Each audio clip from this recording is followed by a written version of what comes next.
बिस्मिल्लाहिर्रहमानिर्रहीम। अस्सलाम वालेकुम। कैसे हैं आप सब। आज मैं आपको टिक्का मसाला बोटी बनाना बता रही हूँ। आप इसे कोई भी नाम दे सकते हैं, टिक्का बोटी, बीफ टिक्का बोटी, या फिर आप इसको चटहारा बोटी भी, कोई भी नाम आप इसको देना चाहें। ये बहुत ही लजीज और मज़ेदार होती है, जो एक बार खाएगा इंशाल्लाह बार बार इसकी फरमाइश करेगा आपसे। अब मैंने इसके लिए गोश्त ले लिए। देखें, हमने इस तरह के टुकड़ों में गोश्त को काट लेना है क्यूब्स की शक्ल में। इसमें अब मैं कुछ मसाले ऐड करूँगी। मैंने इसको धो लिया था और धो के मैंने इसको क्यूब की शक्ल में काट लिया था। अब मैंने इसको तकरीबन 1.5 kg गोश्त लिया है। तो फिर मैं आपको बताती हूँ हमने किस तरह इसको मैरिनेट करना है। पहले तो मैंने ये हरा पुदीना भी लिया, हरी मिर्चें भी ली हैं, ये सारी चीज़ें इसमें जाएंगी। ये मैंने 1 कप पहले दही लिया, मैंने इसमें डाल दिया दही। अब मैंने इसमें जो हरी मिर्चें और पुदीना था उसका पेस्ट बना के रख लिया था, वो मैंने इसमें डाल दिया। अदद मैंने हरी मिर्चें ली थी और 1 मुट्ठी पुदीना लिया था। अब ड्राई मसाले मैं आपको बता रही हूँ। इसमें हमने डालना है खुशक धनिया और ज़ीरा पिसा हुआ 1 चम्मच, मैंने लिया 1 चम्मच, यानी कि 2 चम्मच हो गए। और एक गरम मसाला 1 टीस्पून मैंने लिया। और इसमें मैंने काली मिर्च ली 1/2 टीस्पून, और चिली फ्लेक्स जो मैंने पिसी हुई कुटी हुई लाल मिर्ची वो मैंने 1/2 टीस्पून ली। हल्दी मैंने 1/2 टीस्पून ली। और मैंने इसमें ये सारे मसाले अब मैंने इसमें ऐड कर दिए। ये मैंने नमक डाला है इसमें।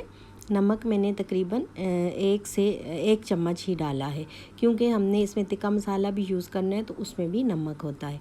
ये तिक्का मसाला मैंने लिया, आप किसी भी कंपनी का ले सकते हैं। ये मैंने 4 टेबलस्पून भर के लिए हैं, ये आप इसमें डाल दें। अब मैंने ये लिया सिरका मैंने इसमें लिया 2 टेबलस्पून भर के। और अब मैं इसमें डालूँगी चिल्ली सॉस ऑप्शनल है, अगर आप डालना चाहें तो इसका फ्लेवर अच्छा आता है, तो मैंने इसलिए डाल दिया। थोड़ा तीखापन ज़्यादा लगता है, अगर आप ज़्यादा मसाले पसंद करते हैं तो आप डाल सकते हैं। ये मैंने 2 चम्मच इसमें भर के डाले हैं चिल्ली सॉस के। अब मैं इसको मिक्स कर लूँगी। इसे अच्छी तरह आपने मिक्स करना है अच्छे से, ताकि सारी बोटियों पे मसाला अच्छे से कोट हो जाए। आप हाथ से भी इसे मिक्स कर सकते हैं और चम्मच से भी मिक्स कर सकते हैं। बस अच्छी तरह ये सारी बोटियों पे मसाला लगना चाहिए। फिर हमने इसको मैरिनेट करके तकरीबन 1 से 2 घंटे तक इसको रख लेना है।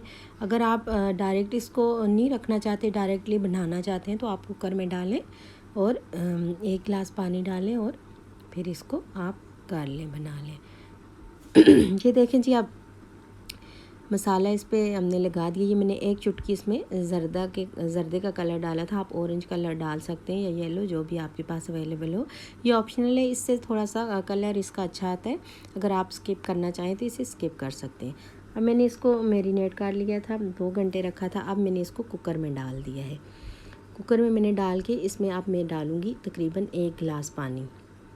1 गिलास आप पानी डालें, क्योंकि हमने इसमें जो दही डाला है वो भी पानी छोड़ता है और गोश्त का अपना पानी भी निकलता है, तो इसी में ये तकरीबन हमारा गोश्त अच्छे से गल जाएगा। बोटियां नरम सी होनी चाहिए अच्छे से। अब मैं इसको लगा लूँगी, प्रेशर कुकर को बंद करके तकरीबन 20 मिनट तक मैं इसको लगाऊँगी। तो फिर 20 मिनट के बाद हम इसको खोलते हैं, चेक करते हैं। देखें, अब 20 मिनट तकरीबन हो चुके थे, मैंने इसको खोला है। ये देखें, सारा पानी ड्राई हो गया, बोटियाँ हमारी बहुत अच्छे से गल चुकी हैं। अब मैं इसको मैंने फ्राई पैन लिया नॉन स्टिक, इसमें मैंने 2 चम्मच ऑयल डाला। अब मैं इसको थोड़ा सा फ्राई करूँगी इसमें। अब सारा आप इसमें डाल लें गोश्त जितना भी है।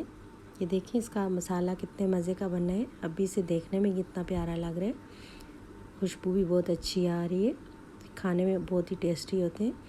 ये देखें, अब इस पे बोटियों पे कलर आ गया। 2 से 3 मिनट तक मैंने इसको ऑयल में भुना है, थोड़ा सा फ्राई किया, तो ये बहुत ही मज़े का।